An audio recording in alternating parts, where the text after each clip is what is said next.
कहते हैं एक सफल व्यक्ति के पीछे एक महिला का हाथ होता है, लेकिन इस कहावत को बदलने का काम ऐसे गुरु द्रोणाचार्य ने किया है, जिन्होंने साइना नेहवाल और पीवी संधू जैसी उत्कृष्ट प्रदर्शन वाली खिलाड़ियों के पीछे सफलता में अहम रोल निभाया है। हम बात कर रहे हैं पद्म भूषण पी गोपीचंद जी की। सर, पंजाब के CTV में आपका स्वागत है। सर, सबसे पहले जो भी बैडमिंटन बच्चा जब बड़ा होता है उसको लगता है मैं बैडमिंटन सीखना चाहता हूँ, माँ बाप भी उत्साहित होते हैं, वो बच्चे का नाम पी गोपीचंद रखना चाहते हैं, लेकिन पी गोपीचंद बनने के लिए क्या कुछ करना चाहिए, यंग जनरेशन ये जानना चाहती है। आई थिंक पहली तो ये है कि खेल एक तरह से सभी को खेलना चाहिए, इसलिए नहीं कि वो बड़ा टॉप प्लेयर बने, बट इसलिए कि वो ज़िंदगी में बहुत सारा कुछ सिखाता है। तो उम्मीद है कि जो बच्चा जब खेल शुरू करता है वो इसीलिए करना चाहिए बच्चे को और पेरेंट्स को कि वो ज़िंदगी में कुछ स्पोर्ट के माध्यम से सीख सकें और बच्चे को मज़ा आए कि वो खुशी खुशी स्पोर्ट में पार्टिसिपेट करे, ताकि उसका जो फिज़िकल एबिलिटी है और टैलेंट है वो उभर के आए। सर, शुरुआत में क्रिकेट में रुचि थी आपकी, बड़े भाई से इंस्पायर हुए और फिर बैडमिंटन की ओर कदम रखा। चुनौतियां भी आई, नी इंजरी हुई, तो उसके बाद भी आपने हौसले नहीं तोड़े। तो किस तरह से ये जर्नी आगे बढ़ी और किन चुनौतियों का सामना आपको करना पड़ा जो आज आप इस मुकाम तक पहुँचे हैं? आई थिंक ओवरऑल स्पोर्ट की तरह से जितना फैसिलिटीज़ थे और चैलेंजेस थे, मैं यही मानता हूँ कि हमको खेल के बहुत आनंद मिला है ओवरऑल। और जो भी चैलेंजेस थे वो थे, मतलब उस समय में फैसिलिटीज़ कम थे, बट वो सभी के लिए कम थे और प्रोत्साहन भी सभी के लिए कम ही था। बट इन जनरल हमने कभी कंप्लेन करने का सोचा नहीं। जो भी हमें रास्ता दिखा उस पे हम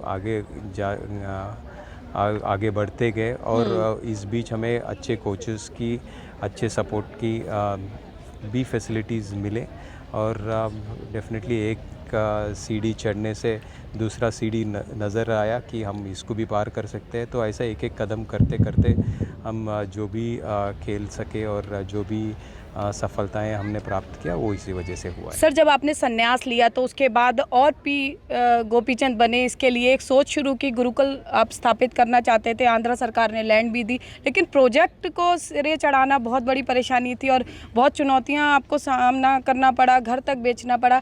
क्या कुछ मूवमेंट था? इस मूवमेंट पर आकर हर कोई हौसला छोड़ देता है, लेकिन कौन ऐसे लोग थे जो आपके पीछे पिलर की तरह रहे, या क्या ऐसा जज्बा था जिसने बोला कि नहीं? और एक बहुत अच्छी बात आपने कही कि मैं खिलाड़ी नहीं टीचर देना चाहता हूँ। आई थिंक ओवरऑल जब मैं खेल से रिटायर हुआ तो मुझे ऐसा लगा कि अगर मैं जीत सकता हूँ तो बहुत सारे हमारे बाकी बच्चे भी जीत सकते हैं। और मुझे ऐसा लगा कि जो मैंने सीखा है वो जीतने के लिए जो भी चाहिए वो बेनिफिट करेगा। जो जिस तरह का फ़िज़िकल ट्रेनिंग मानिए या मेंटल स्ट्रेंथ मानिए या टेक्निकली टैक्टिकली जो भी इनपुट्स हैं जो हमने सीखा, वो हमें नेक्स्ट जनरेशन को सौंपने की एक तरह से एक जो मेरे पास फार्मूला था उसको शेयर करने की एक इच्छा थी। और उसके लिए मुझे लगा कि अगर हम गवर्नमेंट के इंफ्रास्ट्रक्चर पे हम रहेंगे और उसके ऊपर ही डिपेंड करेंगे तो होगा नहीं। तो इसीलिए इंफ्रास्ट्रक्चर हमें बनाने की ज़रूरत पड़ी और बहुत लोग का सपोर्ट भी मिला है। हाँ, बहुत सारे चैलेंजेस भी आए हैं, बट इन जनरल बहुत सपोर्ट भी मिला है और पेरेंट्स फैमिली का जो एक कॉन्फिडेंस था कि तू कर, हम तेरे साथ है, अगर हम घर भी भेजना पड़े और वापस छोटे घर में जाना भी पड़े तो ठीक है, हम तेरे साथ है। तो उस तरह का जो कॉन्फिडेंस है वो definitely has help and definitely people. N Prasad करके एक इंडस्ट्रियलिस्ट थे, उन्होंने पहला चेक दिया था। वैसे बहुत सारे लोग ने सपोर्ट करके आज हम यहाँ तक पहुँचे हैं। सर, आपने कहा था कि वर्ल्ड कप 83 से भी बड़ा एक कप था और थॉमस कप था। इंडोनेशिया 10 बार से ज़्यादा का विजेता रहा है और उसको शिकस्त दी थी। वर्ल्ड कप 83 को आज भी लोग याद करते हैं, तो आपके लिए कितना मेमोरेबल क्षण रहा है ये? I think Thomas cup victory अगर आप 10 साल पहले या 5 साल पहले भी अगर बोलेंगे कि इंडिया जीत सकता है तो बहुत सारे लोग हंसते थे कि इंडिया ऐसा कैसे जीत सकता है, मतलब थॉमस कप जैसा बड़ा। तो हमारे टाइम में क्वालिफाई होना ही बहुत बड़ी बात था, जीतना तो बहुत ही दूर की बात है। बट जो बच्चों ने साथ खेल के और एक का साथ एक दे के एक बहुत ही अच्छा परफॉर्मेंस दिया है वर्ल्ड लेवल पे, I think it's a huge thing. और आने वाले बहुत समय के लिए ये टीम और ये विक्ट्री बैडमिंटन दुनिया के जो भी कंट्रीज़ बैडमिंटन फॉलो करते हैं वो सभी लोग इस विक्ट्री को बहुत याद रखेंगे। मेरा लास्ट सवाल सर, एमवीएन में ऐसा क्या देखा कि आपको लगा यहाँ से भी पीवी संधू और साइना नेहवाल निकल सकती हैं? और दूसरा, एक बहुत अच्छी बात आप स्टूडेंट से कह रहे थे कि सब्र और संघर्ष का तालमेल हो और मज़ा जो है वो सज़ा ना बन जाए, इसके लिए सब्र रखना ज़रूरी है और संघर्ष को अनवरत जारी रखना है।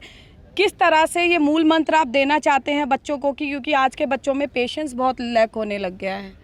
आई थिंक ओवरऑल जो भी फील्ड में आप पार्टिसिपेट करना चाहते हैं उसे पूरी इन्वॉल्वमेंट के साथ, पूरी पैशन के साथ लगे रहने की आवश्यकता है क्योंकि हर दिन डिसिप्लिन रहना, हर दिन हार्ड वर्क करना मुश्किल है, मगर आप एक फील्ड को आप अच्छा चुनते हैं या पैशनेटली उस फील्ड को आप लव करते हैं, so definitely then this journey becomes much easier in that aspect.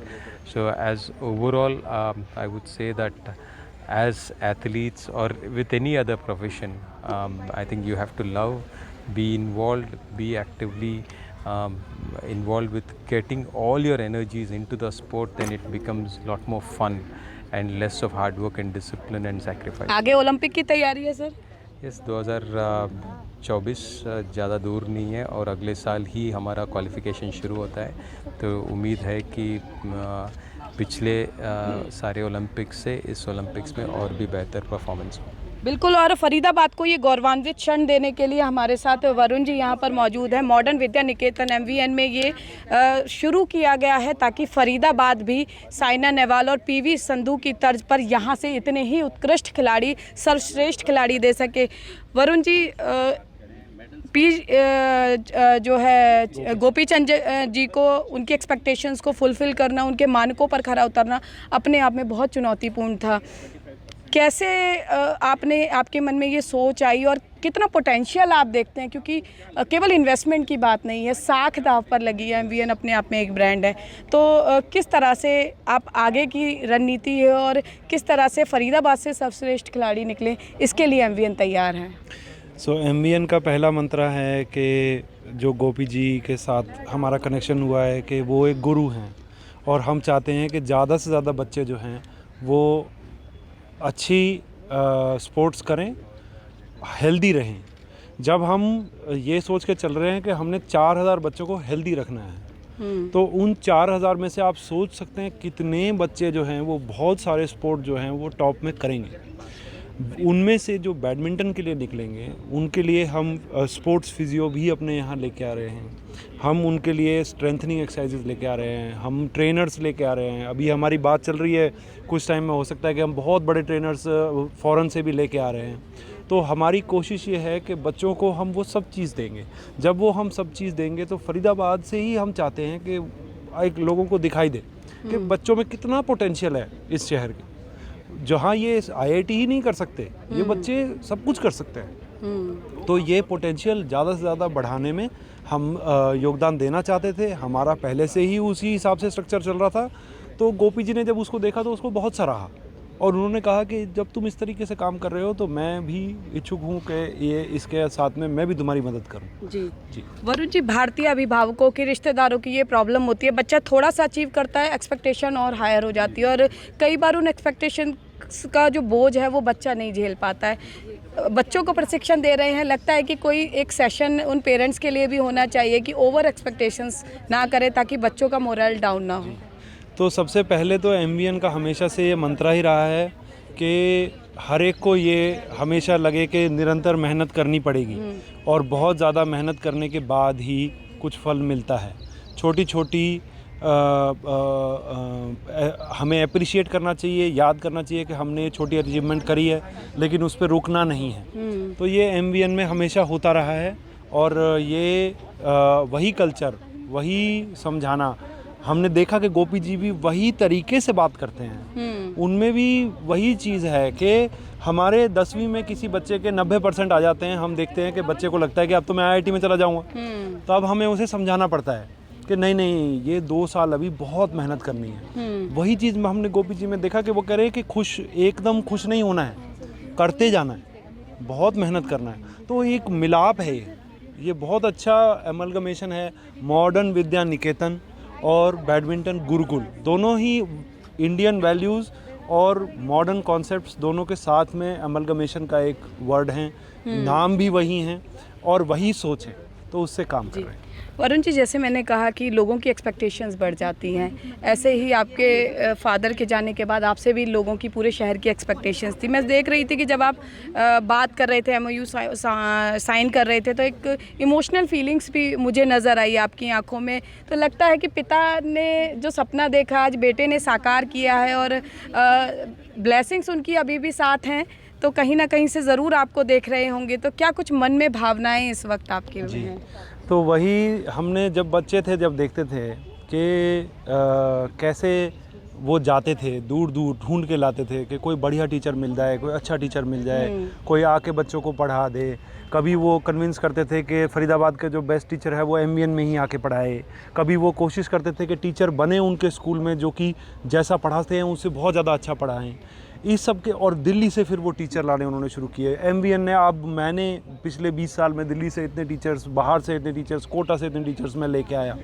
तो मुझे इतना गौरवित फील होता है कि मैं एक पद्म भूषण को, एक इंडिया का एक्सीलेंट जेम को हम एज अ टीचर अपने स्कूल में लेके आए।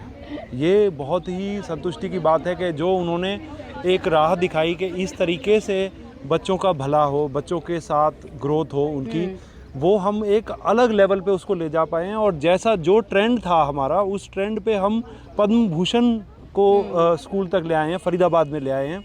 तो इसके लिए हम बड़े ही प्रसन्न। तो देखिए, बैडमिंटन के क्षेत्र में ना केवल फरीदाबाद बल्कि पूरे हरियाणा में फरीदाबाद का नाम चमके, इसको लेकर MVN ने एक शुरुआत की है। गोपीचंद, पद्म भूषण गोपीचंद के सानिध्य में फरीदाबाद के बच्चों को बैडमिंटन का प्रशिक्षण मिलेगा और पूरी तरह से उम्मीद जताई जा सकती है और कहा जा सकता है कि आने वाले समय में फरीदाबाद के बैडमिंटन के क्षेत्र में भी कई ऐसी साइना नेहवाल और PV संधू निकलेंगे खेल के क्षेत्र में, ताकि फरीदाबाद का नाम ना केवल देश के स्तर पर बल्कि पूरे विश्व में हासिल हो सके और सफलता की ऊंचाइयों को छू सके। फरीदाबाद से कैमरा पर्सन शिवम के साथ पूजा शर्मा, पंजाब केसरी TV। हमसे जुड़े रहने के लिए हमारे YouTube चैनल को सब्सक्राइब करें और नई वीडियो की नोटिफिकेशन के लिए बेल आइकॉन को दबाएं। अगर आप ये वीडियो Facebook पर देख रहे हैं तो लाइक जरूर करें और ज्यादा से ज्यादा शेयर करें। धन्यवाद।